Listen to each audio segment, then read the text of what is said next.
Bismillahirrahmanirrahim. Assalamualaikum warahmatullahi wabarakatuh. Innal hamdalillah nahmaduhu wa nasta'inuhu wa nastaghfiruh wa na'udzu billahi min shururi anfusina wa min sayyiati a'malina. May yahdihillahu fala mudhillalah wa may yudlil fala hadiya lahu. Asyhadu an la ilaha illallah wa asyhadu anna Muhammadan abduhu wa rasuluh. Allahumma shalli wa sallim ala sayyidina Muhammad wa ala alihi wa sahbihi ajmain, amma ba'd. Sidang jamaah duhur yang sama-sama dirahmati Allah Subhanahu wa taala. Alhamdulillahirabbil alamin. Puji syukur kita panjatkan kehadirat Allah Subhanahu wa taala karena pada siang hari ini kita masih diberikan kesehatan, kesempatan dan kekuatan untuk bersama-sama hadir di tempat ini dalam rangka menunaikan salah satu ibadah kita, yaitu salat duhur secara berjamaah. Selawat dan salam senantiasa kita aturkan kepada Nabi Muhammad SAW.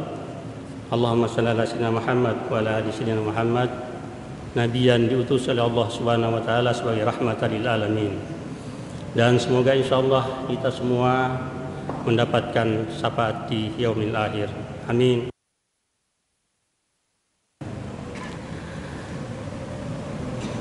Jamaah duhur yang sama-sama dirahmati Allah Subhanahu wa taala, pada kultum hari ini insyaallah saya akan membawakan ceramah dengan judul manajemen waktu ibadah. Hadirin dan hadirat yang sama-sama berbahagia. Nah, kalau kita lihat perkembangan saat ini, ya, di era globalisasi, banyak sekali waktu kita terkuras untuk hal-hal yang terkait dengan perkembangan saat ini. Ya, terutama di era digital ini, banyak sekali waktu kita habis untuk untuk mengikuti, ya, apa yang ada saat ini. Ya, seperti misalnya internet, ya, HP. Nah, semua itu bisa menguras waktu kita. Nah, kalau itu kita tidak tata, tidak atur sedemikian rupa, maka ya kita pastinya akan kehabisan waktu hanya untuk melayani hal-hal yang mungkin kurang bermanfaat dari kita. Memang di era digital ini banyak sekali manfaat yang kita bisa dapatkan kalau itu kita bisa manfaatkan dengan baik. Nah, tapi kalau kita larut dengan apa yang ada saat ini, ya, dan seperti tadi saya katakan bahwa menguras waktu kita untuk hal-hal yang kurang bermanfaat, nah itu mungkin manfaat negatif dari dari era digital saat ini. Nah, oleh karena itu kita harus pintar-pintar mengatur waktu kita. Ya, kapan kita misalnya menonton, kapan kita baca WA, kapan kita, pokoknya semua waktu itu kita bisa atur sedemikian rupa supaya waktu kita tidak habis di situ. Ya, jadi bisa dibayangkan, ya, kalau misalnya dalam 1 kali 24 jam, ya, kalau kita hitung-hitung, nah membaca WA saja setiap hari itu sudah berapa waktu kita yang terkuras hanya untuk baca WA. Ya. Nah, belum misalnya kita gunakan untuk katakanlah misalnya nonton, ya, atau main game. Nah, itu semua menyebabkan waktu kita terkuras. Nah, kalau kita tidak bisa menata atau mengatur waktu kita, maka ibadah yang selama ini kita kerjakan secara rutinitas itu akan terganggu, ya, akan terganggu. Ya, biasa kita sementara baca WA, waktu sholat sudah tiba, Nah, tidak terasa waktunya lewat. Ya.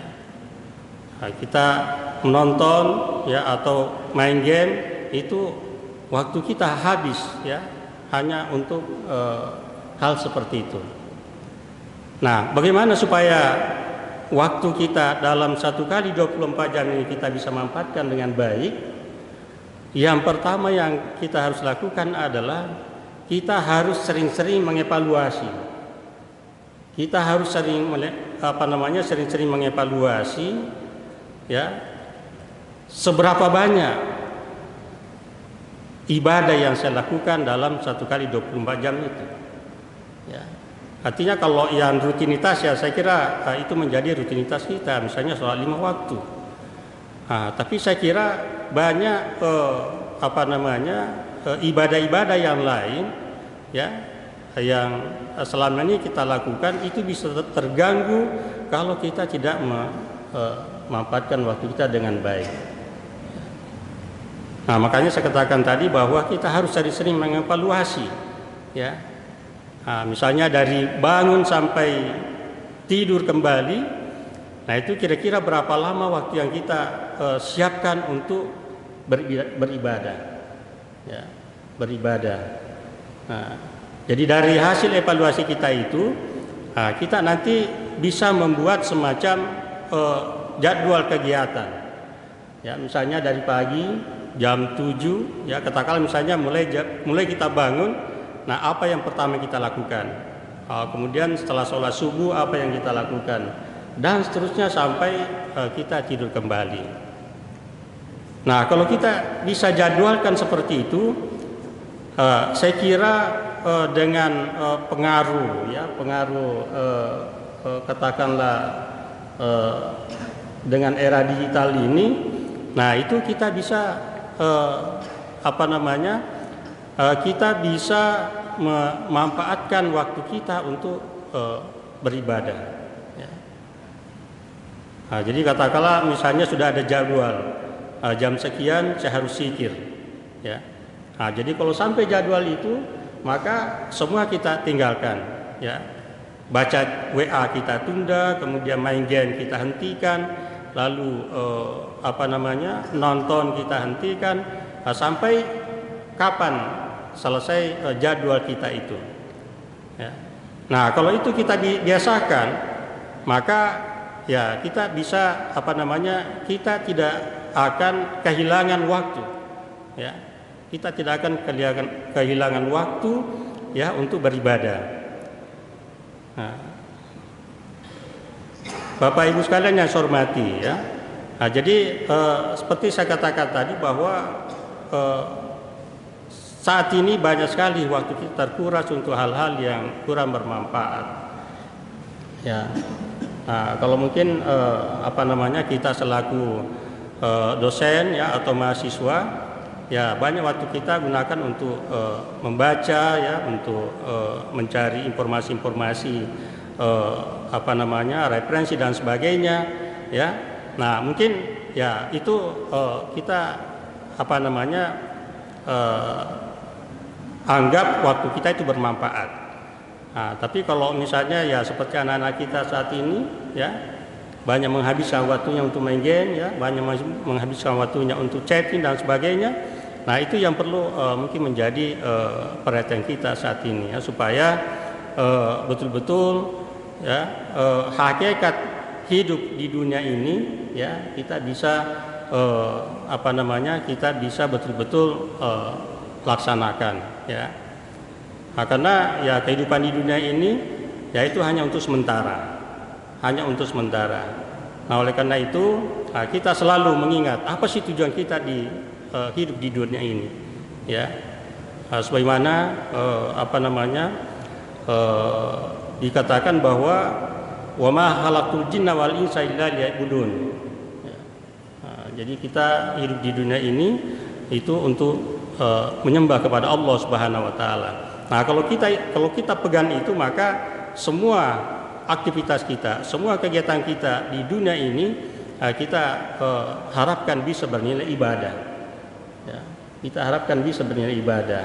Nah, Nah, kalau misalnya waktu kita tidak memanfaatkan sebaik-baiknya, maka ya kita tidak akan bisa mendapatkan ya amalan-amalan atau ibadah-ibadah yang kita selama ini kerjakan. Nah, jadi memang ya di era digital ini banyak manfaatnya dan juga banyak mudaratnya. Kalau kita tidak bisa mengatur waktu dengan baik. Nah, saya kira mungkin itu yang bisa saya sampaikan pada kultum hari ini. Semoga insya Allah ke depan ya kita semuanya bisa mengatur waktu dengan baik, kita bisa memanfaatkan waktu dengan baik untuk menjalani hidup dan kehidupan kita di dunia ini menuju ke akhirat. Saya kira demikian, lebih dan kurangnya mohon dimaafkan. Terima kasih. Sekali lagi saya ucapkan Assalamualaikum warahmatullahi wabarakatuh.